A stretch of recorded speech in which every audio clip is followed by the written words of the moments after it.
Hi, this is Ryan, and this is my data science capstone on analyzing wide receiver performance. For my problem I wanted to tackle for my capstone, I wanted to look at NFL wide receiver performance, specifically predicting how many receiving yards a wide receiver will have for an upcoming game based upon historical data on that player. Previous applications of this is really relevant in sports betting data when setting lines. So I kind of just wanted to see if I was able to kind of predict it better than what Vegas could predict. So the models I used in the methodology I followed was I chose five different kind of model types and architectures, just based upon looking at my sports data. Sports data usually has a lot of nonlinear interactions between their features, so I decided to follow a lot of models that were able to account for this.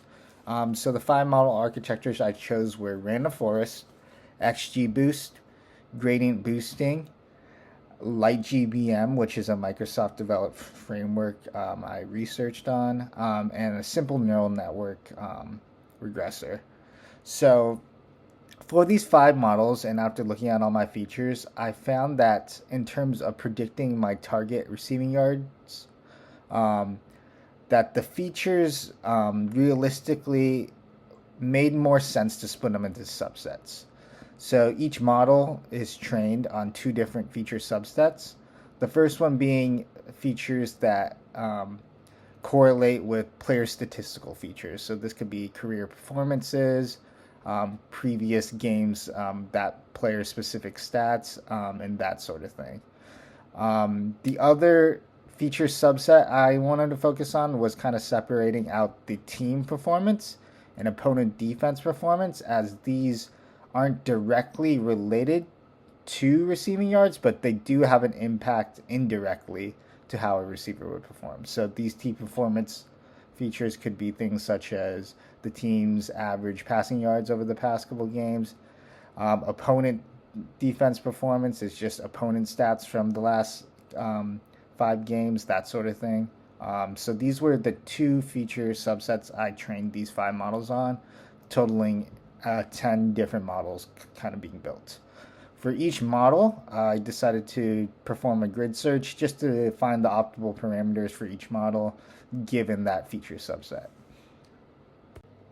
So for my model results, I decided to look at the best two models for each subset of features. For the player features, I found that the neural network model performed the best with an RMSE of 30.42. With this model, 28.86% of the variance of receiving yards within the test data set was explained by these features, which on average, just looking online from past resources, around 30% denotes a good sports model just due to sports data's high volatility and variance. For this model, the highest importance features were career receiving yards, career games played, and career receptions. Moving on to the team performance and opponent defense features, XGBoost actually performed the best with this feature subset with the RMSE of 36.05.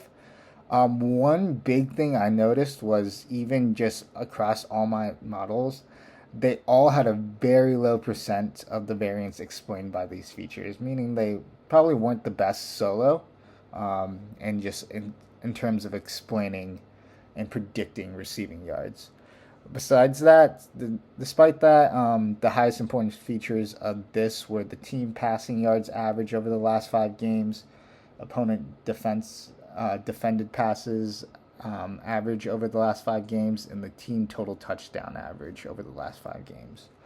Um, for my ensemble model, I decided to combine both of these models for each data subset. So using the neural network on the subset of player features and the XGBoost on the team performance and opponent defense features, I created an ensemble model using a final estimator of XGBoost. This model ended up having an RMSE of 30.54, with 28.27% of the variance in receiving yards explained by this ensemble model. Variance explained is a slight drop down from the XG boost model standalone, which I found interesting. One thing to note is the residual plot. I just kind of wanted to see how many of those, the actual versus the predicted, fell within 30 yards, and the prediction was within 30 yards, since that seems to be about the average fluctuation of predictors. Future improvements I can make to my model is I definitely want to look to see how I can incorporate more different subsets of features, such as event specific features, such as weather data, or other things such as injury data, which I know would boost the model significantly in terms of that. Um, so yeah, that is where my capstone is. There's some fine tuning I still want to complete with some of my models just to see if I can boost that performance up. But overall, I'd say just being able to kind of look and predict these wide receiver receiving yards, it kind of gives you a good baseline of just how much variability is in sports data and how much data actually goes into setting those Vegas betting lines. So, thank you all for listening.